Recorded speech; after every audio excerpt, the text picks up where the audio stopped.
Hello everyone. तो आज मैं आपके लिए एक और न्यू टॉपिक लेकर आई हूँ जो कि MPPSC यूनिट 9 का ये सिलेबस है। और हम चलिए इसका जो मेन पेज है वो देखते हैं। आप देख सकते हैं इसमें पर्यावरण की परिभाषा, इसमें फर्स्ट ही जो यूनिट है मतलब 9 यूनिट है उसमें फर्स्ट टॉपिक पर्यावरण है, जिसमें हम पर्यावरण की परिभाषा देखेंगे। उससे पहले हम देखेंगे जो पर्यावरण है वो किन किन शब्दों से मिलकर बना हुआ है।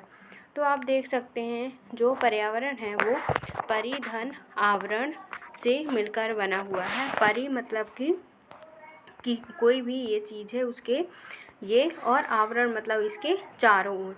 जैसे हमारी पृथ्वी को ही आप ले सकते हैं, पृथ्वी है और उसके जो चारों ओर जो वातावरण है वो पर्यावरण है ना।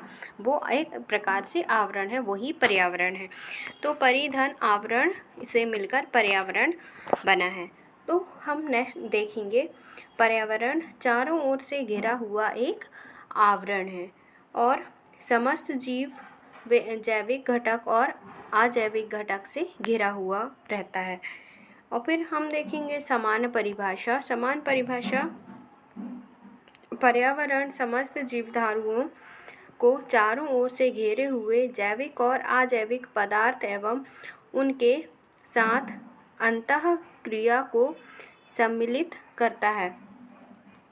और फिर सेकंड परिभाषा देखेंगे पर्यावरण संरक्षण अधिनियम 1986 के अनुसार पर्यावरण के अंतर्गत जल, वायु और भूमि है और यह अंतर संबंध है जो जल, वायु, भूमि तथा मानव अन्य जीवित प्राणियों जैसे पादपों या सूक्ष्म जीवों और संपत्ति के बीच विद्यमान रहता है।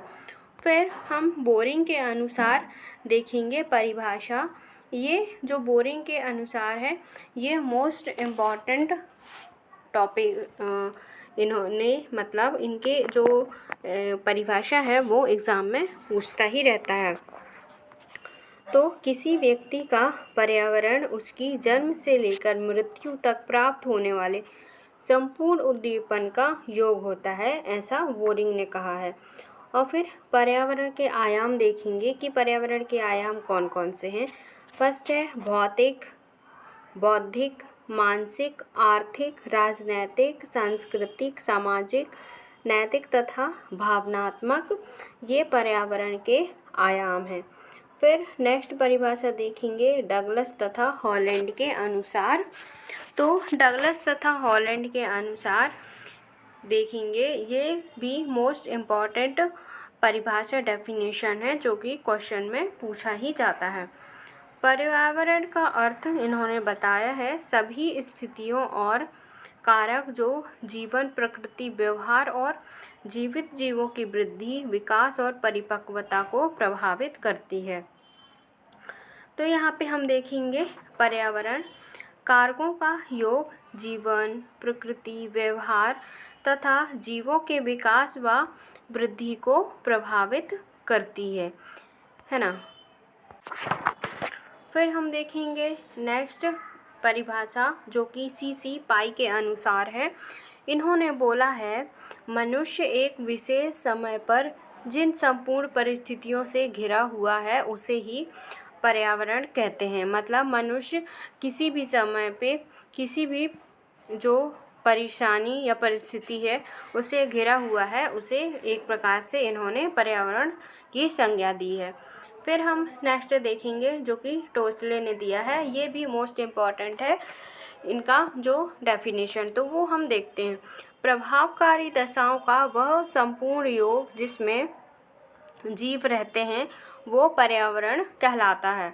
फिर डेविस के अनुसार डेविस ने क्या बोला है, मनुष्य के संबंध में पर्यावरण से अर्थ भूतल पर मनुष्यों के चारों ओर फैले उन सभी भौतिक रूपों में है जिनसे वह निरंतर प्रभावित होता रहता है, ऐसा डेविस ने बोला है। फिर हम नेक्स्ट परिभाषा देखेंगे हर्शकोविट्ज़ इन्होंने क्या बोला है?